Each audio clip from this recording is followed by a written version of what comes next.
Tapi kadang-kadang saya di-challenge oleh CEO gitu loh. Ini keluar duit terus, tapi kejadian data bocor terjadi terus gitu loh. Di Indonesia sekarang yang sering terkena serangan cyber itu ya di industri finansial.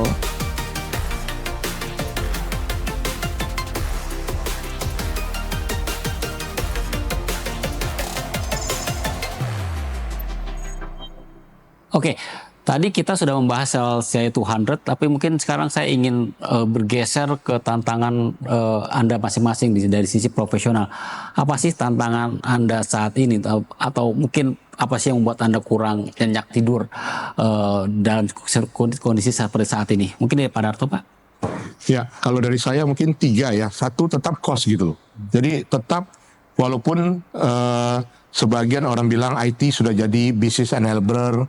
Waktu kemarin juga dengan adanya COVID, orang-orang sudah berubah pandangan terhadap IT. Tapi tetap di perusahaan, seorang CEO atau CFO juga tetap selalu di-challenge adalah cost. Ya, untung sekarang ada beberapa teknologi, ada beberapa approach, yaitu mungkin dengan adanya subscription base, adanya dari on-premise ke cloud, ada sebagian mungkin teknologi yang tadinya investmentnya harus berupa investment cukup mahal, berupa capex bisa jadi opex gitu ya. Kemudian challenge kedua tentunya adalah terkait dengan cyber security.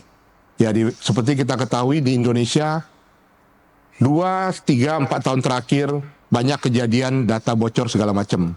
Ya, dan kita juga sebagai IT leader berusaha untuk memperkuat sistem ataupun proteksi cyber security di perusahaan. Tapi kadang-kadang saya di-challenge oleh CEO gitu loh.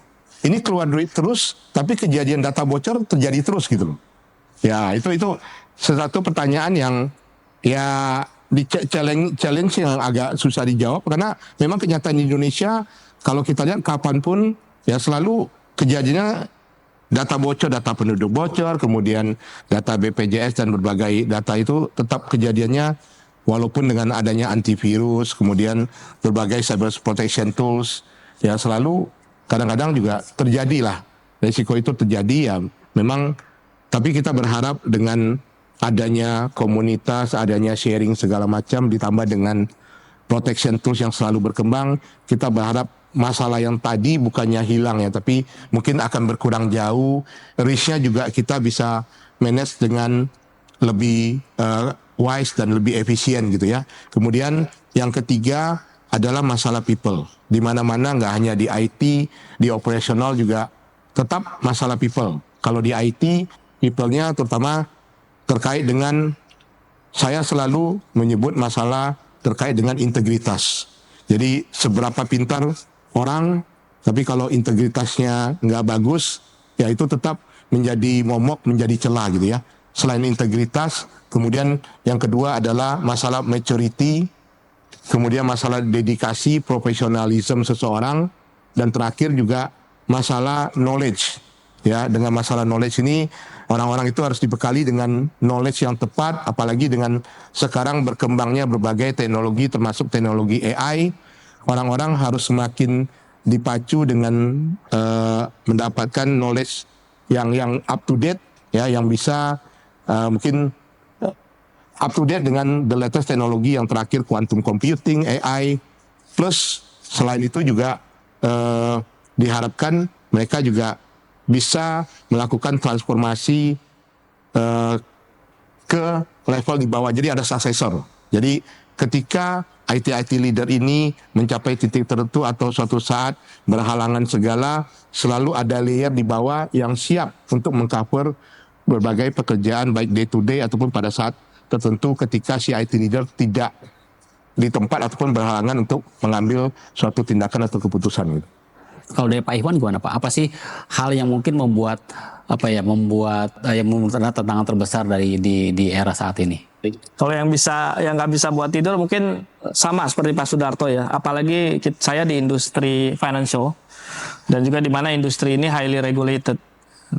Jadi yang paling penting itu tadi cyber security dan juga keamanan data dari nasabah kita. Kebanyakan di Indonesia sekarang yang sering terkena serangan cyber itu ya di industri finansial, karena memang disitulah data ataupun value dari ini ya dari bisnisnya ya, karena kita urusannya dengan uang gitu, data kita. Jadi pertama yang cyber security, jadi menurut saya itu challenge cukup signifikan yang bisa bikin saya nggak bisa tidur. Jadi banyak hal yang kita lakukan seperti kita memang relate juga dengan cost. Jadi semakin advance teknologi pasti akan ada cost yang kita spend. Nah, jadi seperti itu. Jadi kadang saya ada alternatif ya, bagaimana kita bisa menggunakan efisiensi dari open source tools yang kita bangun sendiri. Jadi kebanyakan kita nggak pernah spend too much. Jadi kita develop sendiri our cyber security system itu dipinjam modal dengan open source yang kita buat dengan best practices juga. Jadi itu untuk nge-prevent lah dari cyber security. Yang kedua memang menurut saya memang yang paling penting talent, Pak. Jadi kita tahu kebanyakan engineers ini awalnya memang cukup spesies yang kalau saya bilang unik dibanding dari sales ataupun marketing ya, kalau kita manage engineer ini ya. Jadi kita harus bisa nggak cuma ngelihat apakah dia bagus untuk dari sisi technical ataupun dia jago coding, tapi kita harus bisa lihat orang ini teamworknya gimana. Kadang ada aja engineers yang memang dia skillnya bagus, tapi dia nggak bisa ngelit gitu.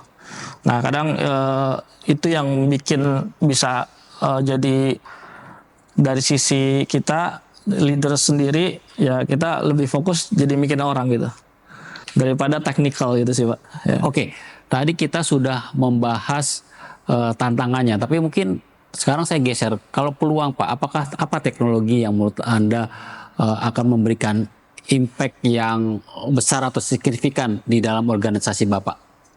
Ya, sejauh ini yang saya lihat mungkin masih seputar AI dan juga mungkin blockchain ya. Mungkin kemarin mungkin kalau kita lihat 4 tahun yang lalu atau 3 tahun yang lalu itu sempat sedikit hype ya blockchain. Tapi dengan munculnya ChatGPT segala seolah itu blockchain itu tenggelam gitu loh. Padahal itu satu teknologi yang menurut saya jika diutilisasi dan dikombin dengan use case yang tepat gitu ya, itu bisa jadi salah satu tools yang powerful di mana apabila dikombin juga dengan cyber security itu bisa menjadi salah satu solusi ataupun sumbangsi ke dunia IT mungkin untuk beberapa hal, misalkan untuk terkait dengan proteksi lembaga keuangan ataupun transaksi keuangan. Ya, seperti kita ketahui seolah 2-3 tahun ini tenggelam ya dengan ChatGPT gitu. Orang bicara ChatGPT segala macam. Dimana ya mungkin saya yakin mungkin sekitar 2-3 tahun ke depan ya orang masih berbicarakan mengenai AI, kemudian quantum computing, dan juga mungkin bisa jadi blockchain juga mulai masuk lagi gitu loh. Kalau dari Pak Iwan gimana Pak? Ya, kalau kita memang saya di industri finansial kita yang kita lihat itu untuk ngejagain bisnisnya itu ya risk management gitu.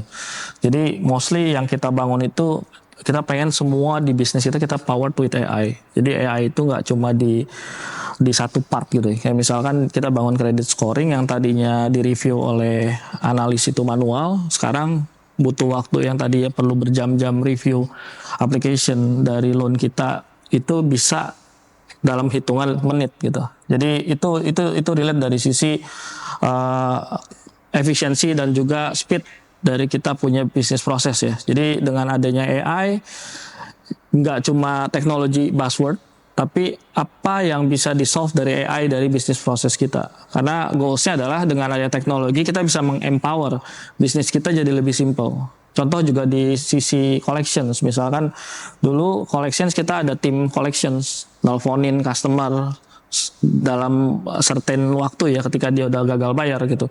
Sekarang dengan adanya AI kita bisa buat agentless gitu loh. Jadi tanpa ada agent ya robot yang call dan itu based on programmatic yang kita bangun di machine learning kita. Seperti itu Pak. Mungkin menambahkan sedikit gitu ya. Itu juga nanti mungkin akan berkembang juga ke level yang lebih advance terkait dengan 3DM gitu ya. Data driven decision making. Jadi apalagi dengan bantuan AI selama balik lagi ya, selama raw datanya valid, raw datanya itu bersih, ya otomatis dengan bantuan machine learning dan AI akan membantu bagi middle dan top management untuk mendapatkan insight-insight dan tren, kemudian memprediksi sesuatu sehingga nanti dapat mensupport mereka untuk mengambil satu keputusan strategik perusahaan berdasarkan yang tadi data driven decision making. Nah, mungkin menarik tadi kita telah membahas soal buzzword gitu ya, bagaimana teknologi baru digunakan namun ternyata tidak menimbulkan impact positif bagi organisasi. Menurut Bapak, apa sih strategi yang bisa dilakukan gitu untuk memastikan bahwa teknologi yang diimplementasikan memang bermanfaat atau menimbulkan dampak yang positif dan signifikan bagi organisasi? Ya, ini menarik ya. Kadang kita di IT kita terjebak dengan technical. Misalkan kita fokus dengan ada tools atau tech stack yang baru misalkan. Ini ada programming language baru. Jadi kayak semacam semakin keren toolsnya, semakin advance gitu loh. Tapi sebenarnya kita harus backward to the business ya. Backward to the customer's experience kalau saya lihat ya. Karena kita kan serve B2C. Kita serve langsung ke end user. Jadi menurut saya itu apa dari inovasi teknologi yang bisa nge-solve pain point dari customer kita. Dengan ada teknologi, customer kita makin ribet atau enggak.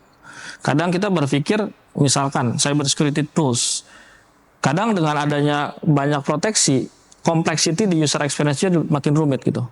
Nah, tapi kita bisa gimana nih workaround-nya gitu loh. Jadi jangan sampai dengan ada teknologi, spendingnya besar, tapi nggak ada impact ke bisnisnya gitu loh. Kalau saya lihat yang paling penting kita sebagai CIO, dulu saya selalu berpikir teknologi itu paling utama. Tapi setelah saya masuk jadi top management dan juga saya lihat bagaimana kita bisa ngerti understanding our business first, baru kita work backward to the technology. Apa yang kita bisa adopt di teknologi untuk ngerobas kita punya business process gitu. Jadi sama tadi yang sudah disampaikan oleh Pak Iwan gitu ya. Di saya mungkin sedikit menambahkan aja terkait dengan ya pertama kita harus selalu engage dengan stakeholder. Ya kita engage itu jangan di awal dan di akhir. Kalau bisa juga kita reguler di tengah fase perjalanan implementasi suatu proyek, kita harus lakukan beberapa checkpoint supaya ketika ada yang menyimpang dari ekspektasi mereka, kita itu rewardnya nggak terlalu jauh. Dan yang kedua adalah kita harus terapkan small quick win. Jadi jangan kita implementasi satu proyek yang big bang, ternyata investmentnya terlalu mahal, kemudian hasilnya juga jauh dari ekspektasi mereka. Kemudian juga kita harus nyari suatu solusi sistem ataupun investasi yang tepat guna. Belum tentu sesuatu yang mahal itu bagus, belum tentu juga sesuatu yang murah itu nggak bagus. Terus juga penggunaan open source. Ini juga belum tentu penggunaan open source itu semuanya nggak bagus gitu. Jadi balik lagi mengimplementasikan sesuatu yang tepat guna, belum tentu yang mahal itu jelek, bagus, belum tentu yang murah itu jelek gitu loh. Dan yang terakhir juga perlu dilakukan semacam review ya secara berkala, apakah sistem yang digunakan itu masih up to date dengan kebutuhan dan growing dari bisnis operation perusahaan gitu.